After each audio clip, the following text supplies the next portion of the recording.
Hello বন্ধুরা, কেমন আছেন সবাই? আমার নতুন একটা ব্লগে আপনাদের সবাইকে স্বাগত জানাই। তো আজকে শেয়ার করতে আসলাম কি বলুন তো, সারাদিনে কি খাবার দাবারের আয়োজন করলাম। প্রচণ্ড গরম, রান্না করতে ইচ্ছা করছে না, কিন্তু খেতে তো ইচ্ছে করবেই কিছুক্ষণ বাদে। তখন তো সকাল সকাল একটুখানি বানিয়েছিলাম ওয়াই ওয়াই আজকে, আর রুটি সবজির দিকে যেতেই ইচ্ছা করলো না। তো ওয়াই ওয়াইটা বানিয়ে নিয়েছিলাম, ঋদ্ধিও খেয়ে নিয়েছে, আমিও খেয়ে নিয়েছি। মোটা তো এমনিতেই, আরও একটু বোধহয় হব। তো কিছু করার নেই, তবে গরমে যেই পরিমাণ ঘাম বেরোচ্ছে, মোটা বোধহয় হব না এসব খেয়ে। তো যাই হোক, একটুখানি মাঝে মধ্যে একটুখানি ইচ্ছে তো করে, বলুন, ইচ্ছেটাকে মেরে কি হবে। তো মাঝে মধ্যে একটু খেয়েই নিই এগুলো। তো সেই রকমই আজকে একটুখানি ওয়াই ওয়াই খেয়ে নিয়েছিলাম। তো চলুন ঋদ্ধিকে দিয়ে দিলাম, আর এখানে বসিয়ে দিলাম রাইস কুকারে ভাত। রাইস কুকারে ভাত বসালাম। আরেকটা ট্রিক্স আমি খাটাই, এখন কি করি, একটু গ্যাসের সাশ্রয় করার জন্য তো সবজিগুলোকে নয় স্টিমারে দিয়ে দিই। এতে কি হয় বলুন তো, এর মানে ওই জল দিয়ে সেদ্ধ করার ব্যাপারটাও থাকলো না, এদিকে ফ্রাইটাও তাড়াতাড়ি হয়ে যায়। তো অসুবিধা হয় না, এবং খাবারেরও কোনো একটা খুব টেস্টের মানে হেরফের হয় না। তো এটাকে আমি ভাপিয়ে নেব, এর মধ্যে স্টিমার মধ্যে ভাত হবার সাথে সাথে এটাও সিদ্ধ হয়ে যাবে। তারপরে এটাকে একটুখানি ভেজে নিলেই হয়ে যাবে আমার কুঁদরি ভাজা। কারণ আজকে হচ্ছে মঙ্গলবার, মঙ্গলবার আমরা একটু নিরামিষ খাই। তো এখানে আমি করছি মুগ ডাল। মুগ ডাল অলরেডি রেডি হয়ে গেছে, শুধু এখন তড়কা দিতে হবে। তো ফোড়নে দিয়ে দিলাম 5 ফোড়ন, আর দিলাম হচ্ছে আমি শুকনো লঙ্কা।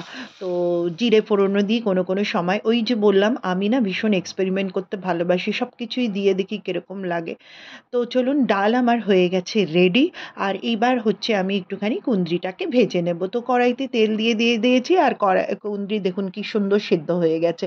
এটা একটু ফ্রাইটাও খুব তাড়াতাড়ি হয়ে যায়, আর ভালো লাগে জানেন তো, খুব ভালো লাগে খেতে। করে দেখবেন আপনারাও। তো চলুন, এবার আমি একটুখানি শুকনো লঙ্কা ফোড়ন দিলাম, কারণ আমার না কালো জিরাটা শেষ হয়ে গেছে। আর এইবার না আমার এখনো অবধি মাসকাবাড়ি জিনিস আনতে যাওয়াই হয়নি। তো চলুন এটাকে একটুখানি ভেজে নিই, ভেজে নিয়ে ভালো করে, কারণ এটা না আমার ঋদ্ধির খুব ফেভারিট, ওই জন্য মনে হচ্ছে না কুঁদরিটা অনেকটা কোয়ান্টিটিতে আছে। তো সেই জন্য এটা একটু ভেজে নেব। সেদ্ধ তো হয়ে গেছে অলমোস্ট। তো চলুন ভেজে নিয়ে তারপরে আদার্স কী করা যায় সেটাই ভাবছি। আজকে জানেন তো সবজিওয়ালা এসছিল, তো তার কাছ থেকে না আমি একটা কাঁচা আম নিয়েছি, ভেবেছি একটু টক করব, কারণ যেই পরিমাণ গরম, বাপরে বাপ। তো চলুন নুন হলুদ দিয়ে দিলাম, আর একটু দিয়ে দেবো লঙ্কার গুঁড়ো, জাস্ট একটু ঝাল ঝাল হবে, আর লাস্টে দেবো একটুখানি মিষ্টি। আর মিষ্টি না দিলে তো খাবারে টেস্টটা ব্যালেন্স হবে না। তো চলুন সেটা করে নিই। আর এই যে মিষ্টি দিয়ে দিলাম। আরেকটা জিনিস আমি দেবো, সেটা হচ্ছে পাওভাজি মশালা। ওই বললাম এক্সপেরিমেন্ট, আপনারাও না এরকম করবেন। সব সময় গদবাঁধা সব কিছুর থেকে একটু নিজেদেরকে না একটু হাটকে করলে পরে দেখবেন ভালো লাগে। আমি কিন্তু করি, এবং তাতে কিন্তু টেস্টটা কোনো অংশেই খারাপ হয় না। এখানে আমি ম্যাগির যে ম্যাজিক মশালা ওটা দিতাম, কিন্তু যেহেতু আজকে আমার নিরামিষ, তো সেই জন্য পাওভাজিটা দিলাম। আর এই যে কাঁচা আম, একটা আম বাপরে কি দাম, মানে ভাবতে পারবেন না সবজির দাম। আপনাদের ওইখানে কার ওইখানে কীরকম দাম বলবেন তো। আমাদের কলকাতায় কিন্তু ভীষণ দাম। তো চলুন আমটাকে কেটে এবার একটু জলের মধ্যে ফেলে দিই। তারপরে এটাকে একটুখানি মানে হালকা মিষ্টি দিয়ে চাটনি মতো করে নেবো। খুব একদম জেলি জেলি মতো চাটনি কিন্তু আমি আজকে করব না, জাস্ট পাতলা জল জল যে চাটনিটা গরমে খেতে ভালো লাগে সেটাই। তো চলুন দিয়ে দিলাম 5 ফোড়ন, আর দিয়ে দেবো শুকনো লঙ্কা।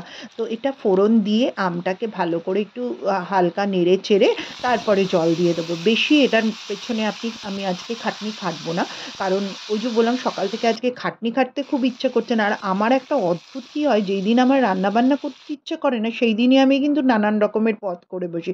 আপনাদের সাথেও কি এটা হয় নাকি জানাবেন তো। মানে আমার সাথে এটা ভীষণভাবে হয়। তারপরে জানেন, আবার কালকে মনও করছিল যে একটুখানি আবার কিছু করি, কোনো বাটাবুটি করি, কিন্তু নিজেকে একটুখানি করলাম, কারণ 2টোর সময় আমাকে আবার ঋদ্ধিকে নিয়ে চলে যেতে হবে ওর ক্রিকেট একাডেমিতে। তো এইখানে আমার তো ভাজা কমপ্লিট, দেখুন কেমন সুন্দর ভাজা হয়েছে। আর দেখলেন না কতটা কুঁদরি, দেখুন কতটুকু হয়ে গেল। চলুন এটাকে বাটিতে এবার ঢেলে নিই, আর ওইদিকে চাটনিটা আমার ফুটতে থাকুক। তো চাটনি হয়ে গেলে পরেই আমার মোটামুটি আজকের মতো মানে রান্না কমপ্লিট। আর একটু জাম এনেছিলাম বাজারে, কি দাম বাবা জামের, 200 টাকা কেজি ভাবুন। তো এখানে দেখুন আমি একটু হলুদও দিয়ে দিলাম আমটার মধ্যে, আর দিয়ে দেবো হচ্ছে লাস্টে, আমরা না মানে চিনিটাকে একটু অ্যাভয়েড করি, আপনারা কি করেন বলবেন।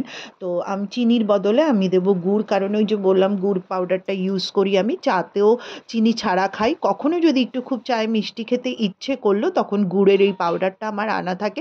আপনারা এটা চাইলেই বিগ বাস্কেটেও পেয়ে যাবেন, বিগ বাস্কেট থেকেই আমি নিই ম্যাক্সিমাম টাইম, কারণ সব জায়গায় কোথায় পাবো না পাবো, বিগ বাস্কেটে যখন আমার জিনিস আসে এটা আমি নিয়ে নিই।